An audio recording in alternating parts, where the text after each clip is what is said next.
আজ আমার বহুদিনের লালিত স্বপ্নগুলো এভাবে কি টাকার কাছে থেমে যাবে ভাইয়া? এবার এইচএসসি তে আমি খুব ভালো রেজাল্ট করেছি, ভাইয়া শুনলে খুব খুশি হবে। এবার আমার স্বপ্ন পূরণ হইব। আমার কাছে কি যে আনন্দ লাগতেছে।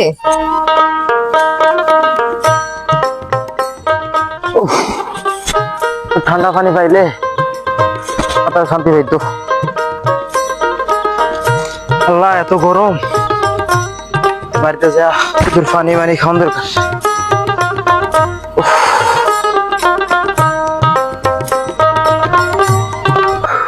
মা কই গেছেন? আর একটু পানি দেন। ভাইয়া ভাইয়া এবার এইচএসসি তে আমি খুব ভালো রেজাল্ট করেছি। মাশাআল্লাহ। ভাইয়া আমি লেখাপড়া করে ভবিষ্যতে ডাক্তার হতে চাই।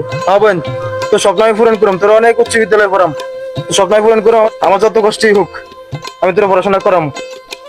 তুই কোনো চিন্তা করিস না বোন, আমার ফরের ক্ষেত্রে কাজ করলো, আমি তোর পড়াশোনা করামু, তোর উচ্চ শিক্ষা শিক্ষিত বানাবো। থ্যাংক ইউ ভাইয়া। তুই ঘরে যা বোন, আর আমার জন্য এক গ্লাস পানি নিয়ে আইস। ঠিক আছে ভাইয়া। ভাইয়া পানি দে।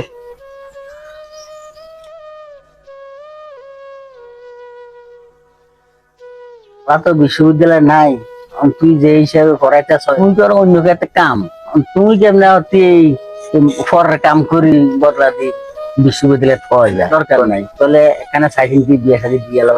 বোন বড় হয়েছে, ছয় সমান থাকতে বিয়া দিয়ে দাও।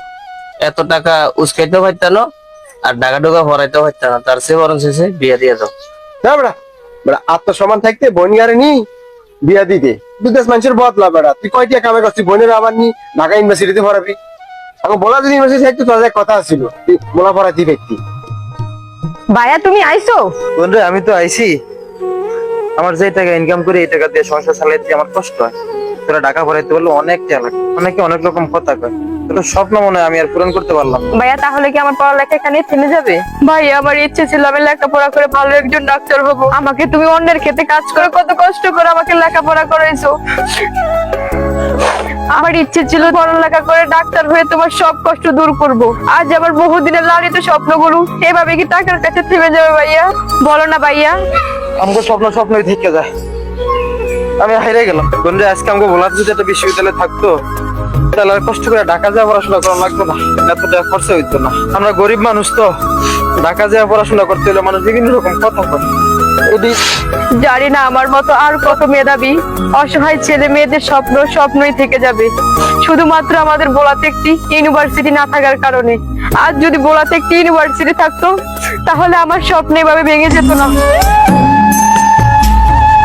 এভাবেই থেমে যায় আমাদের ভোলাতে হাজারো গরিব অসহায় ছেলে মেয়েদের স্বপ্ন।